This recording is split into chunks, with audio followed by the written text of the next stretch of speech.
જિગ્નેશ મેવાણીના સમર્થનમાં પડધરી તાલુકાની સમગ્ર દલિત સમાજ દ્વારા પડધરી મામલતદારશ્રીને આવેદનપત્ર આપવામાં આવ્યો। રિપોર્ટર પુષ્પા સિંધ, જોતા રહો ભારત સ્વરાજ ન્યૂઝ।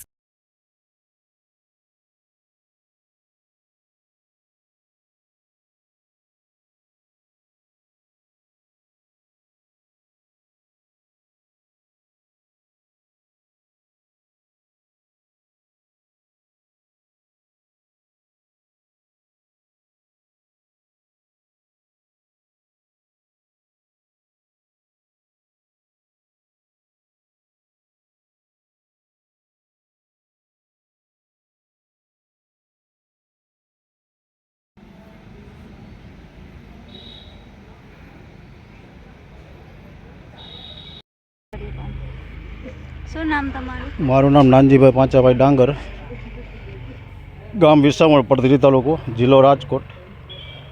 આજ રોજ 6/12/25ના રોજ મામલતદાર શ્રી પડધરીને દારૂબંધી માટે આવેદનપત્ર આપવામાં દલિત સમાજના આગેવાનો ગામથી પધારેલા છે। એ બાબતે તાલુકા મામલતદાર શ્રીને પડધરી તાલુકામાં જે કાંઈ દારૂના હાટલા હાલે છે એ બંધ કરાવવા માટે આજે અમે દલિત સમાજના આગેવાનો મળી અને આવેદનપત્ર આપેલ છે, જેના અનુસંધાને આગળની કાર્યવાહી કરવા પડધરી મામલતદાર સાહેબને અમે વિનંતી કરી છે। બસ એટલું જ।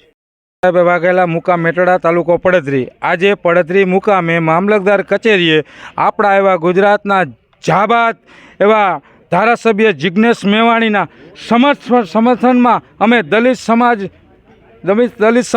આવેદનપત્ર દેવા માટે અમે આવેલા છે પડધરી મામલતદાર કચેરી। અમે જિગ્નેશભાઈ મેવાણીના સમર્થનમાં સમગ્ર પડધરી તાલુકાના દલિત સમાજ હારે છીએ। જય હિન્દ, જય ભારત। મારું નામ યાદવ બાબુલાલ, ગામ જીલરિયા। અમે તારીખ 26/12/2025ના રોજ પડધરી તાલુકા પોલીસ સ્ટેશનમાં અમે 4-5 જણા આગેવાનો ગયા। એમાં જગદીશભાઈ હતા, અશોકભાઈ હતા અને બીજા 2-5 જણા હતા।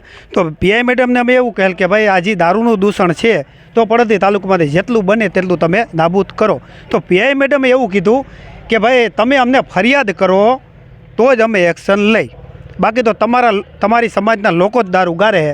તો જેથી અમારી સમાજની લાગણી દુભાણી। પીઆઈ મેડમ આવું કઈ રીતે કહી શકે કે તમારા સમાજના જ લોકો, શું અન્ય કોઈ ગાળતા જ નથી? આટલું મારું કહેવાનું છે કે ભાઈ પીઆઈ મેડમ પર જો કડક કાર્યવાહી થતી હોય તો આગળ પગલાં લ્યો। જય ભીમ, જય જવાન।